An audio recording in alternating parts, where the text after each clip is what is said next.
Hello, dear students. Welcome back to our English class. Today, we are going to study the poem Beethoven by Shane Koyczan. This poem is a powerful tribute to Ludwig van Beethoven, one of the greatest composer of Western classical music. But this poem is not just about music, it is about pain, passion, perseverance, abuse, disability, and genius. Through this poem, the poet shows us how Beethoven rose above a cruel childhood and complete deafness to create music that could shake the universe. Now, let us go through the main idea, understanding meaning clearly. Let's begin. The poem begins with the poet asking the reader to listen. This word is very important because the poet wants us to understand Beethoven not through books but through his music. The speaker highlights how important it is to listen carefully to enjoy the music of Beethoven, one of the world's greatest composer and pianist. The poet then introduces Beethoven as a man who fought against social conventions and the physical limitations to become a musical genius. Like many parents who want their children to become geniuses, Beethoven's father expected him to play perfect notes. In his desperation, the father abused Beethoven physically and emotionally. The poet describes different kinds of abusive parents. Some parents drink, some shout, and some beat their children. But here, Beethoven's father did all of this. As a child, Beethoven lived in a house where love and mercy were absent. He could earn mercy only by playing perfect music, even though he was hard of hearing. Note down all these points, okay? Whenever Beethoven played the piano, all he heard was his father's harsh comment, not good enough. No matter how hard he tried, his efforts were never appreciated.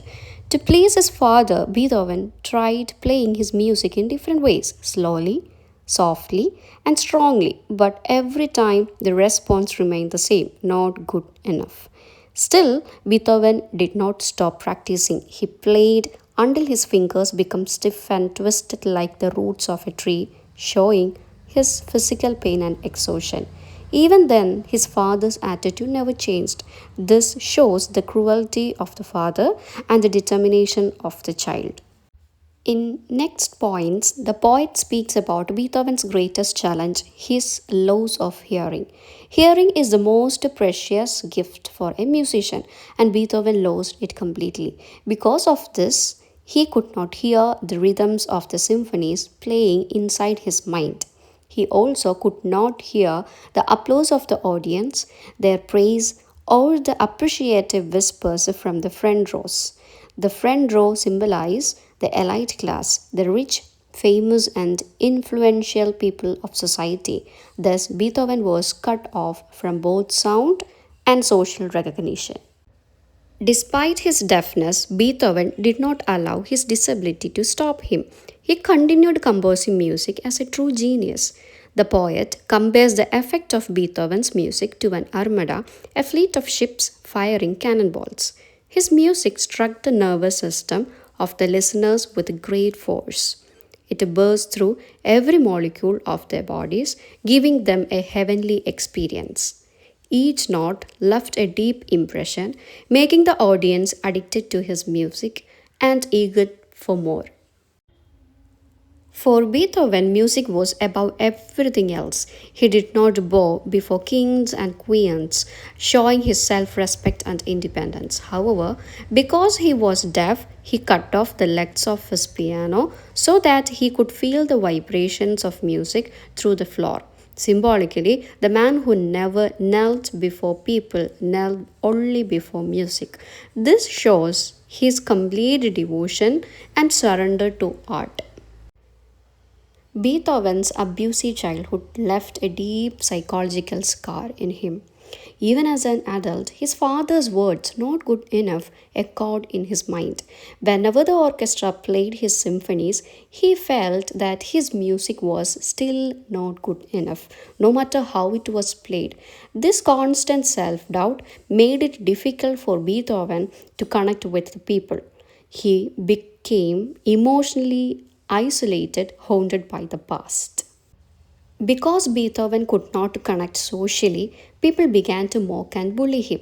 They imitated his movements by holding his bow above the strings without making any sound. Ironically, this silent performance was called perfect because Beethoven could not hear it. These lines highlight society's cruelty and insensitivity towards a differently abled person. The hearing impaired lived in complete silence, even in their dreams, while silence is frightening for normal people. For Beethoven, conquered silence and turned it into music. His composition stunned musicians who wondered whether his music was madness or genius. The silence within him actually enhanced his creativity. His music could take listeners to great heights, compared to the Tower of Babylon, transcending language barriers. His music was so powerful that it seemed to shake the universe, leading musicians to realize that the distance between madness and genius is an illusion. They finally concluded that Beethoven was a true genius. Beethoven's thought moved at the speed of sound, turning emotions into music. The joy created by his music felt real and tangible as if it could be touched. Each note flowed and exploded like love and hate dancing together in perfect harmony. Beethoven and music were inseparable. Music was his identity. The poet concludes that to understand Beethoven, we don't need to read his biography. All we ever needed to do was to listen to his music. Now let's move to the themes of this poem. First one is power of passion. Second, perseverance and determination. Next, pursuit of greatness. Next, triumph over physical disability. Four more are there. Fifth one is impact of childhood abuse. Sixth, music as self-expression. Next, genius versus madness. Last one is transformative power of art. I have added all the points. Please go through these points. If it is for 5 mark and 10 mark, you have to elaborate these points. Okay. Now let's move to the poetic devices, and I have added almost all the poetic devices that comes under this poem. Okay, the first one is alliteration. I have added simple definition and the examples from the poem. Second is assonance. Next we have onomatopoeia, enchantment, repetition is there, personification. From imagery we have visual imagery, auditory imagery and tactile imagery. Next we have hyperbole, and the last one is allusion. Please go through all these examples and try to learn it. Okay. To conclude, Beethoven by Shane Koyczan is a poem about passion, perseverance, pain and greatness.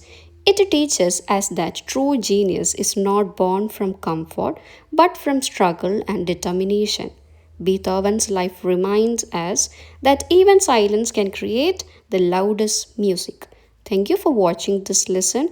If you found it helpful, please like, share, and subscribe for more English lessons.